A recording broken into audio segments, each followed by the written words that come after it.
నమస్తే అందరికీ. నేనైతే వీడియోలు పెట్టి 2-3 రోజులు అయిపోతుంది.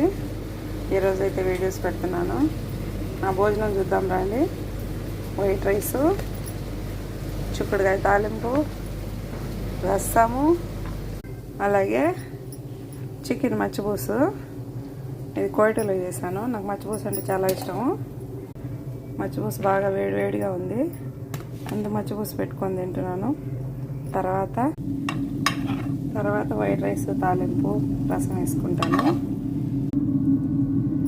ఈ ఎగ్ కర్రీ ఇది వైట్ రైస్లోకి చాలా బాగుంటుంది. నేనైతే మచ్చిపూసు పెట్టుకున్నాను, ఎందుకంటే నాకు మచ్చిపూసు అంటే చాలా ఇష్టము. ఇది మచ్చిపూసులోకి కూడా బాగుంటుంది, కొబ్బుసులు రొట్టెలోకి అయినా కానీ. మీరు కూడా ఈ ఎగ్ ట్రై చేయండి.